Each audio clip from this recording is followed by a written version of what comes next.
Hello, welcome back to Football United TV. Thank you for subscribing lately. We are here with special guest, top journalist of football, Fabrizio Romano. How are you doing? I'm fine, my friend. Thank you. I'm so happy to be with you. So thank you for the invitation. And we are still working because January is getting closer. It's just like 6 weeks and we are back, but I'm okay. A bit relaxing now, but transfer market is coming back. Yes, I agree. I just pretty much wanted to ask you a few questions. What did you make of the summer transfer window just gone? Did you see any notices and any differences because of like the corona pandemic? And what did it mean for you in your job and your role? It was really difficult because, as I always say, it was a complicated summer. Also because it was so long. We started in June, we ended in October, so it was like a crazy one because we had different moments. We had also August as a particular month because we had the Champions League, the Europa League, and at the same time we also had the transfer market. So we had deals like Havertz and like many others also on the back completed during the Champions League, during the Europa League. It was something crazy. It was really complicated all over the world, not just in Premier League. The same in Spain, the same in Italy, the same in Germany too, with Bayern Munich. It was not easy this summer, really, and also for me in my job, as for other journalists too, because I'm used to here in Italy. We are used to go around the city to find news, to get new contacts, to find new sources, but also in the restaurant, in the hotels. Now we live in a different world this year. It is a really different world, so that's why it was really complicated to go around the city to meet with new people, directors, president, agents. Were not everyone here in the city, so it was really a complicated situation. But we are always trying to do our best, obviously. You did really well as well. I was always updated, keeping Thank updated you. on what you were writing, and I really enjoy like seeing your here we go. Yes. I say here we go because it's my brand. I was not planning about any brand, to be honest. Also in my past, I always said I want to be a normal journalist. I don't want any brand, but it started because it was really casual, and here we are. So when did you realise you wanted to become a journalist, and what excites you most about your career so far? I started when I was 17. I was so young. I always had the dream of working in football world. It was impossible for me to be a player because I'm not good, but I had the dream of becoming a part of the football world. I always loved journalism also because my brother is a journalist, but in another way, not related about sports and football. So I always had this dream. And I started when I was 17 with a small website here in Italy, really small website. Just to start, I was studying, and in the same time, while I was starting as a journalist.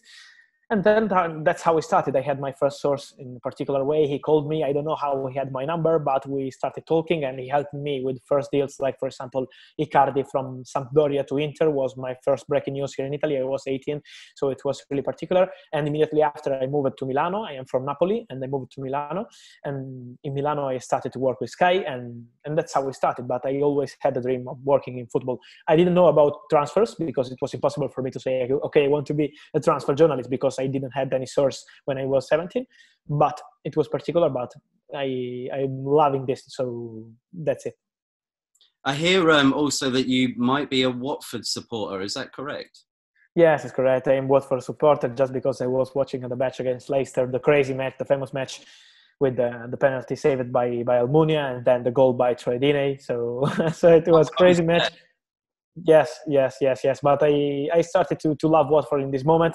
And also one of my first sources was from Watford because they have an Italian ownership, So that's how I started. I always play with Watford on FIFA, on Football Manager and more. So they are my team, and I am, yes, a Watford supporter. Have you ever been to any of the games before, Fabrizio? Yes. I've been like 3 or 4 times in Vicarage Road. I love it also, the people, but in general in English football, in Premier League football, you have a fantastic atmosphere. It's not just about Watford. Obviously, I love Watford, so I appreciate Vicarage Road and people for Watford, but it's related to English football. You live football in a different way. If I think the Italian mentality is really different. We go to the stadium and we come back at home. We have no contact with players, with anyone from the club, from the team. And the first time I was in Vicarage Road, like I met with Troy Deeney, with Igalo, with Miguel Layun, with many players, and for me it was like a dream. I was so young, and I said, wow, here in England you can meet with the players, and it's normal after the match with a small team. Obviously you can do it. You can't do it for Manchester City and Manchester United and more, but if you can do it with Watford, for me it was like a dream. So that's how we started, and yes, I hope to be back at Vicarage Road soon.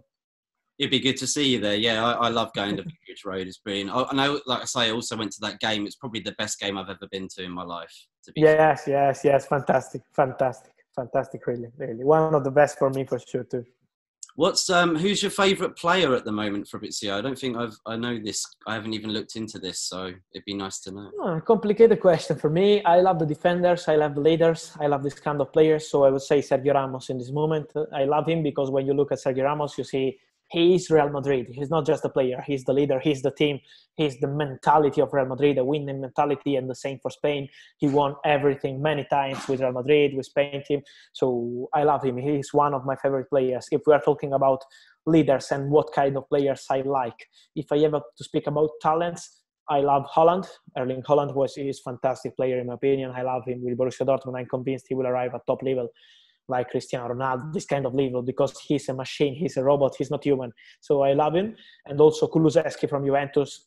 First time I watched him like 1 year ago, I said, okay, this guy is special. He had a fantastic season and he moved to Juventus. So pay attention to this guy. Brilliant. And pretty much just to end off, Fabrizio, what did you make of transfer deadline, especially Arsenal grabbing Thomas Partey and United getting Cavani? I mean, what do you think this means for Bale as well going to Spurs, not on deadline day, but what do you think this means for the Premier League?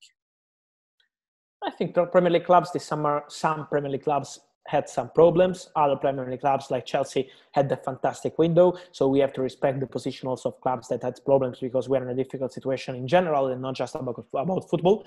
So clubs are losing a lot of money day by day because of the stadium, of merchandising and more. So you have to respect the situation because it's not related to football. We are living a terrible time in general all over the world. So you have to understand the situation.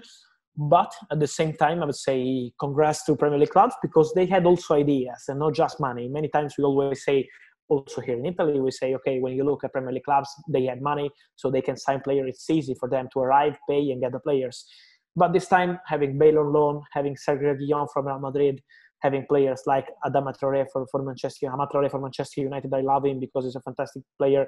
Van de Beek signed in 3-4 days, was so quick, and they signed a fantastic midfielder.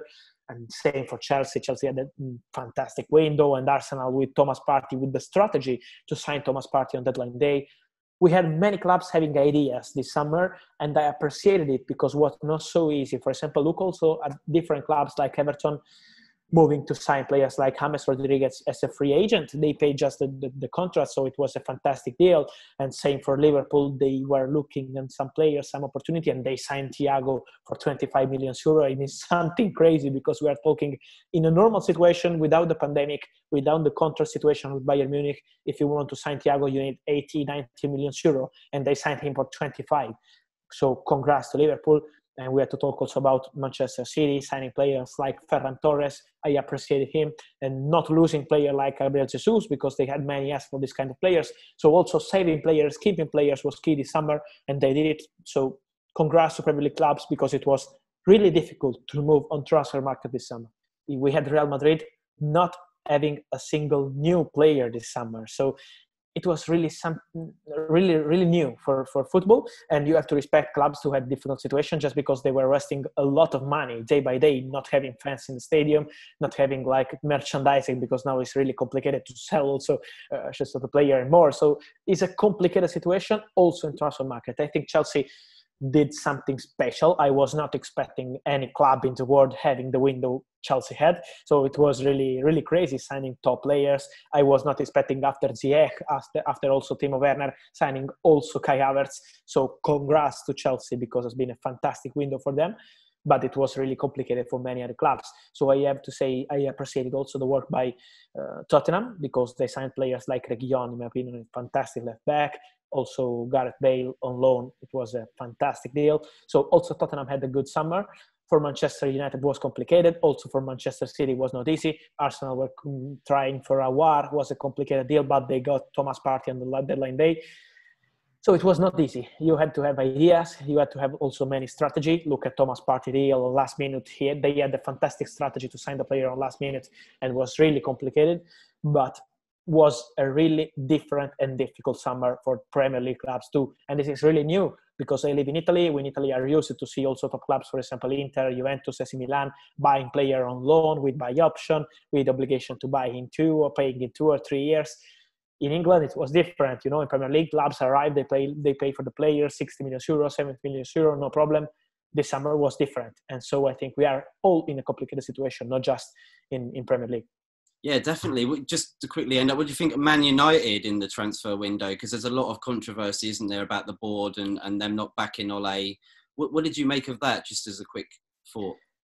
Complicated situation for Manchester United, in my opinion. Complicated summer. They arrived convinced that they can sign players like Sancho before the pandemic. So they said, okay, we are ready to have an important summer.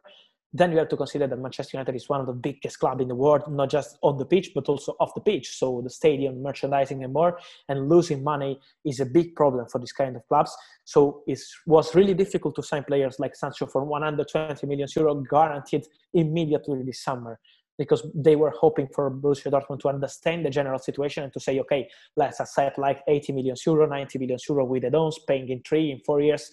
But Borussia Dortmund were not needing money. They said, we want 120 million euro. So I think the Sancho situation was the real problem for Manchester United, because they did also good deals. Alex Telles, Van de Beek, Traoré too for the future, Pellistri. Obviously, Cavani as a free agent is a fantastic player. With Sancho, they would have had a fantastic summer. They were missing on Sancho, but they are saving money to try again, in my opinion, because they always were trying for Dembele, for other players just on loan, because they are saving money. So I hope for Manchester United fans they can sign Sancho, because they were in love with the player, also with the situation. They were really close to sign Sancho in July, because they were really close to find the agreement also with Borussia Dortmund. They found the agreement with the player. He was really, really one step away from joining Manchester United. But transfer market is like this. You have to sign contracts or you don't sign players. So let's see in the future. Just like the next transfer window, which is obviously in the winter, I'm not quite sure when they're going to be doing it. Do you think it changes things, people learning about what's happened in the summer transfer window during this epidemic, and the fact that... Yes. I think they will be prepared also to understand that when clubs ask for a fee, you can't wait like 2 or 3 or 4 weeks and you come back hoping to have a discount on your player, because it's difficult. Look also Skriniar for Tottenham.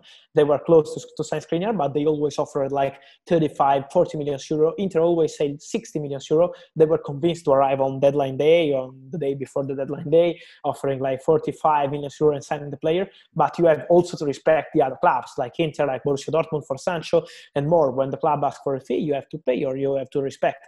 And so I think they will be preparing to this kind of situation also for next January.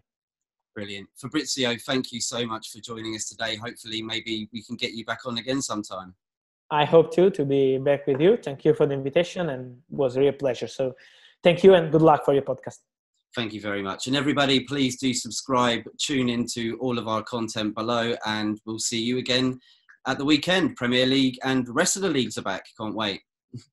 Take care.